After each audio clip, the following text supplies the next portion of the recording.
सतगुरु को वंदना हो जाए। आओ मास्टर साहब।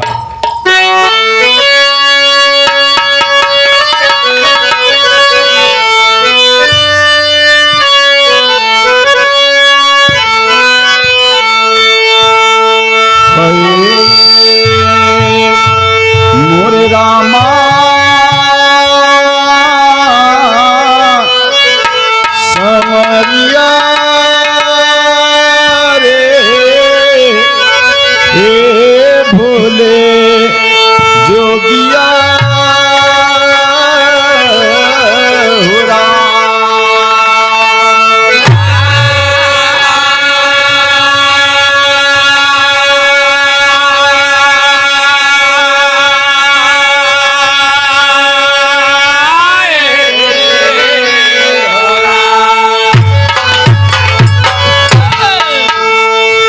राजमाता या गुरु बचान दास तो भूलत न एक क्षण।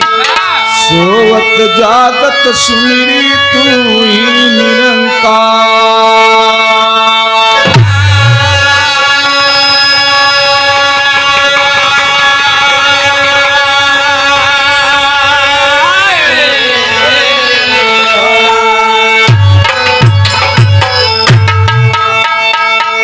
सुनने वाले में कोई भी कार्य करे से पहले सामान चेक कर ले चाहे ना सामान चेक करे आयो सरवा एक एक करे दा।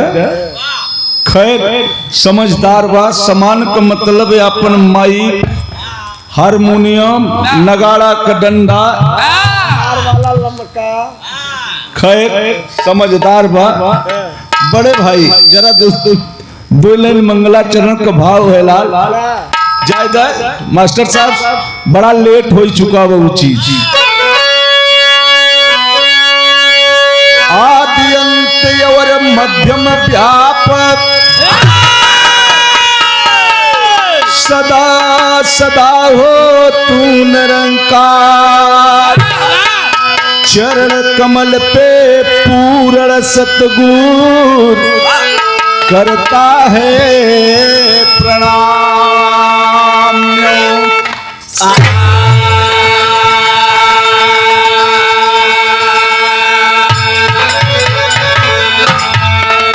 सास सास पर तेरा सुमिरन नमस्कार है बारंबार। अति कृपा जो प्रभु मिलाए और दिखाए दासम।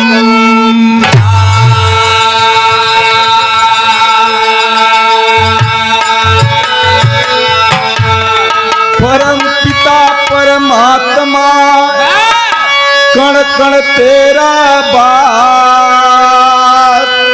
करण करावन हार तू सब कुछ तेरे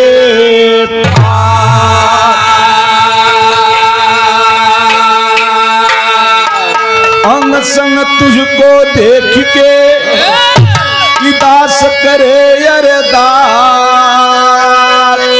तू राजा यधिराज हो मैं दासन के।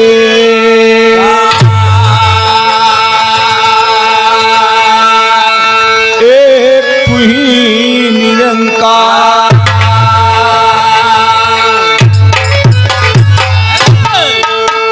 जे जागत हो उठ के बैठ जाए।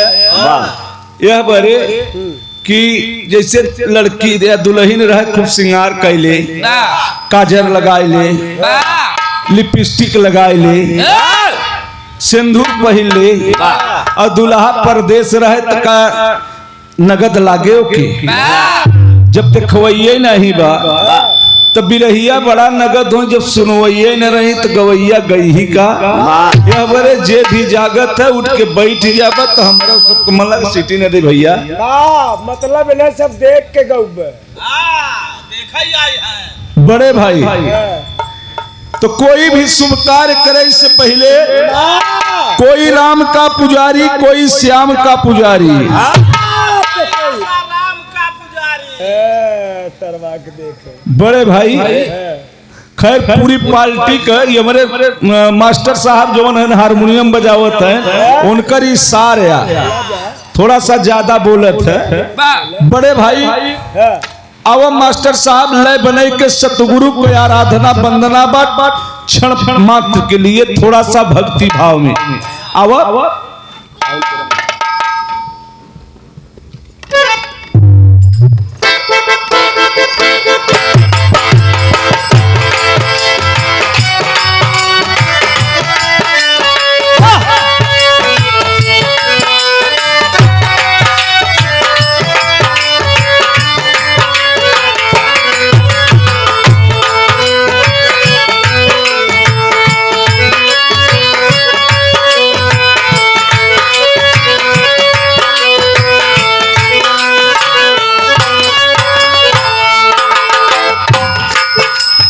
बड़े भाई ये हमारे मास्टर साहब का संकेत बा कौनो दुल्हनी के दुल्हा और ये धूम तर्ज गाऊ जरूरी नहीं है मजबूरी होई गे बाबा गवैयन के यह बरे कि जब धीरे धीरे 2 बजे 1:30 बजे वंदना होए तो ये मजबूरी समझ ले। मास्टर साहब हमारे बजावत है काला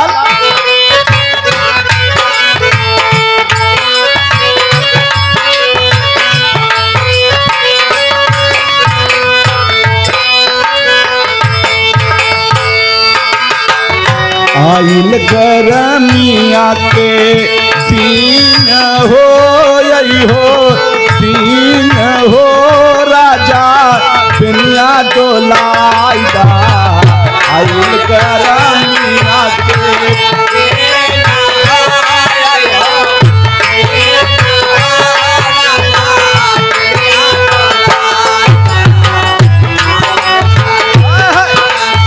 जागिला जागिला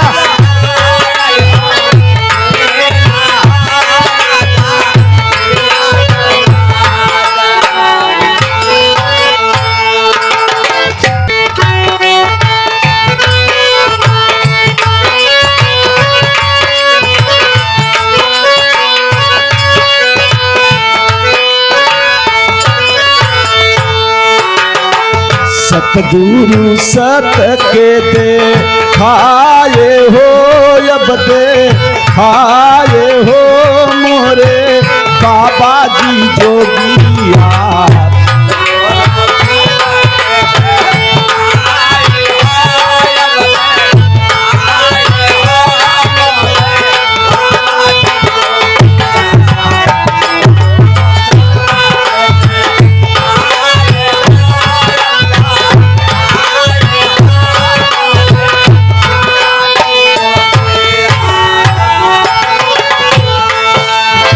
मालिक आप कृपा पारबा जे जान के वो मान के जे नहीं जाने सुबह अंधियारे में भटकतई बा विचार करे इसीलिए कहना बा जब जब धरती पर पाप गरुआ हाय हाय जागिले जागिले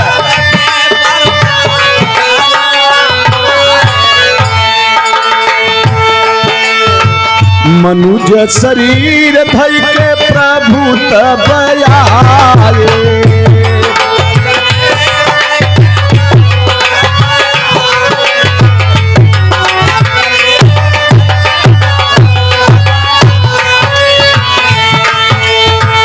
भक्तन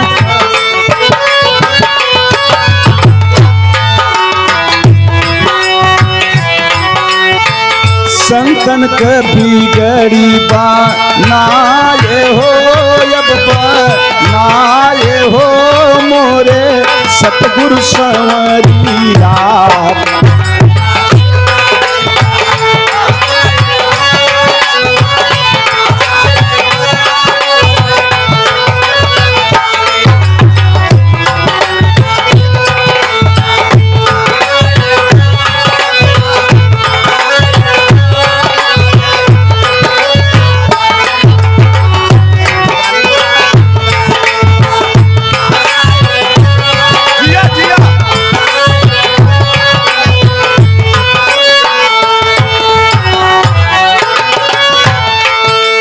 मालिक न हम गावे जानी नहीं बचवा लोगे बजावे जाने आप के ई आशीर्वाद या दूर दराज कल आजमगढ़ में कार्यक्रम रहा आप गवावत है ना आज 7-7 8-8 रात 10-10 रात हुआ चाहता बिना आपके कृपा का पत्ता भी नहीं डोल सकता ये आपकी कृपा या मालिक और कब आए त्रेता में तू है राजा राम जी कहाया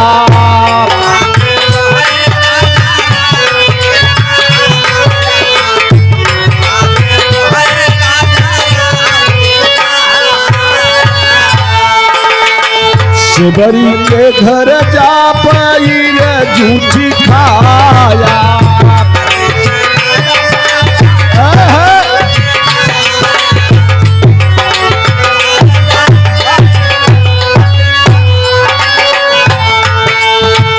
बड़े बड़े ऋषि महर्षि मधुर है बेटा बड़े बड़े ऋषि महर्षि माथो तरंग के बैठा रहे कि भगवान राम यही तो हमारे ही आया यही लेकिन जब राम और लक्ष्मण चले तो सीधा सेवरी के घरे गए काहे या बरे की सेवरी के भक्ति अजीब रही बाबू नवधा भक्ति रही भगवान राम गए सेवरी के दर्शन स्वयं भगवान किए गौर करना बड़का भैया भगतन के संतन कभी गरीबा नाये हो अब नाये हो मोरे बाबा जी जोगिया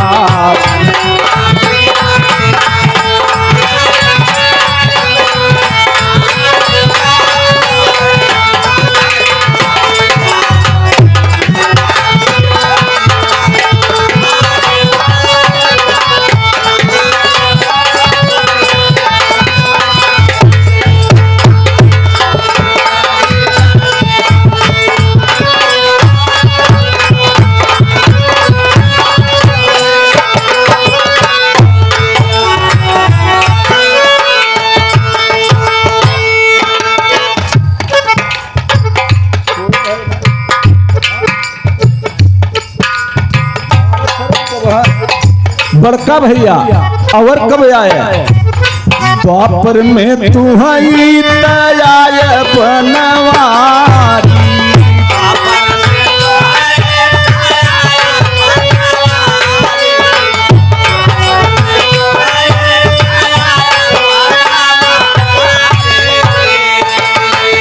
पसुरी के धुन में नचाए दुनिया सारी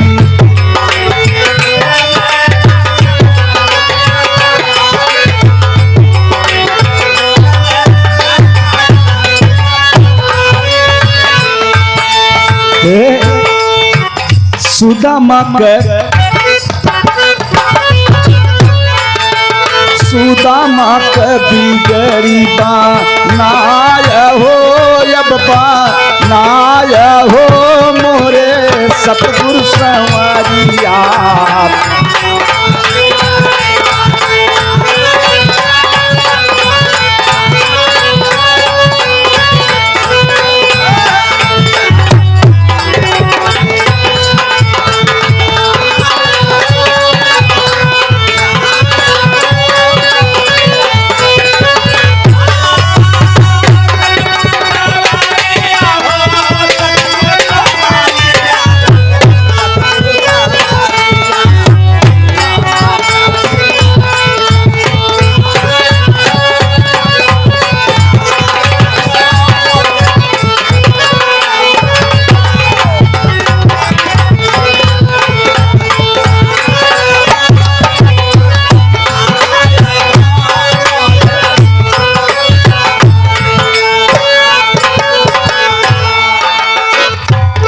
शेषधर महाराज के समर्भ सेवा में श्रीमान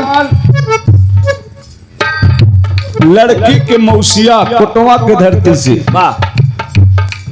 सीता जी के मौसा के तरफ से आज उपाधि राम और सीता के बाद ये बड़ा सेवा भी केहन हमारे आए पर बराते जब पहुंचे तो बहुत सेवा सत्कार केहन आप अगुओ है लागता न भैया चरणों में नमस्कार बा सब भैयन के हमारे नमस्कार बा। हमारे बब्बा का प्रेट करी लगे लाला रचक पत्ती बढ़ाए ले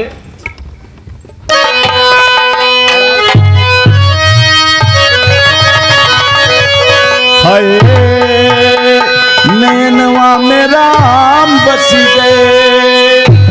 एक पत्ती और बढ़ा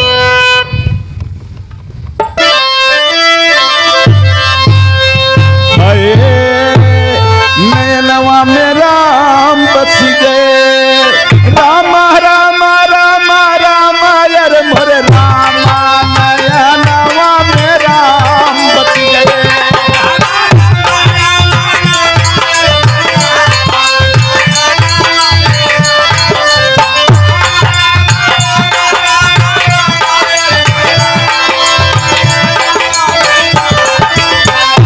अपने सतगुरु के जपावा किए नवा में राम बच गए।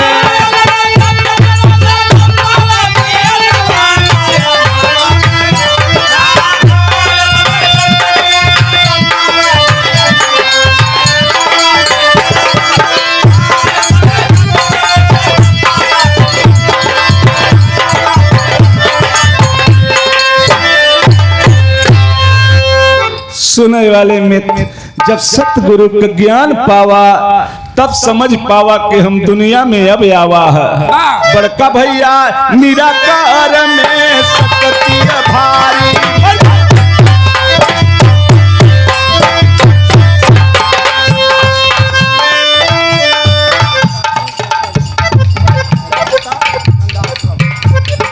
जगतानंद आश्रम कछवा बाजार के धरती से रमाकांत यादव भैया की तरफ से 100 रुपया का पुरस्कार। चरणों में सबके नमस्कार। और आप लोग के साथ थोड़ा अनियारे पड़ गए है और अनियारे काम नगद तो होता लेकिन देखवैयन के नेवर लागत है। जे अनियारे काम के है बहु तो जानत जे नहीं जाने बहु जरा रही है रहता। बड़का भैया आजकल बड़े भाई निराकार में सकती भारी।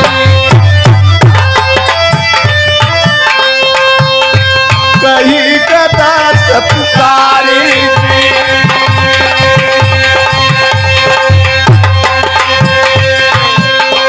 बलिहारी गुरुवर के हमारे कराई चिन्हारी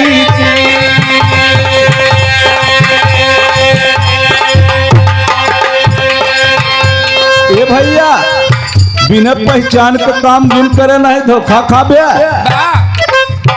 एक जने साइकिली से जात रहे और एक जने देख नहीं पाए समझ नहीं सोचे हम सकल है कहा बहनोई नमस्कार लही के कहा बड़े भाई यह पर एक पहचान नहीं कहीं। पहचान जब देखे कहा अरे यार आप रहे गलती हुई है। सबसे बड़का पदव दे बहनोई कहें और गलती ऊपर से मानत हन काहे यह हमारे चिन्हारी नहीं के है। पहले चीन ले जान ले तब और ना ही धोखा खाई जाबे। अनियारे में तीर जिन चला हुआ ये हमारे कड़े तीर महाराज बात है करियारे में तीर चला हुआ तो धोखा खाबे। कितना ते आजकल सही के भी उसे चूना चाटी जाता है। दोनों एक ही कलर होते है लेकिन जब दही खाई लेबे तो तरी कह दे जब चूना खाई लेबे तो पूरा खड़हर कह दे। इसलिए जरा पहचान लो ए भाई जरा देख के चलो आगे भी पीछे भी ऊपर भी नीचे भी ए भाई जरा देख के चलो। पहचान कैले बड़का भैया निराकार में सकती भारी। कहीं गदा से पुकारी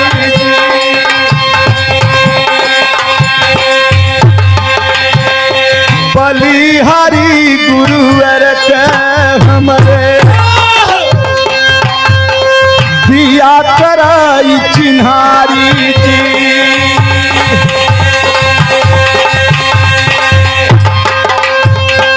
ईसरा से हम देखावा कहीं देखी लया उघारी जी लेकिन बार बार सतगुरु के सुमिरब इतना यार जहाँ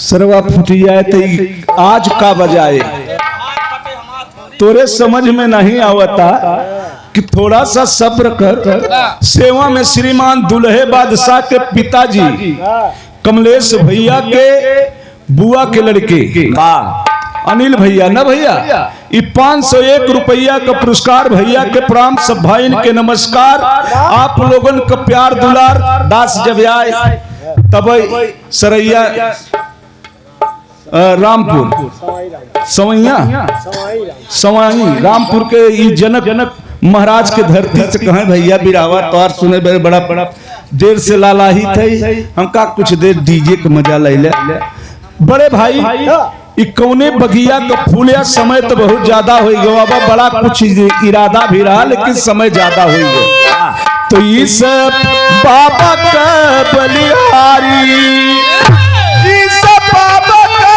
बलिहारी उदास पर दिए जदुइया नयनवा में राम बस गए अरे पप्पा राम कैलाश का सच्चा घर नवा नया नवा में राम बस गए।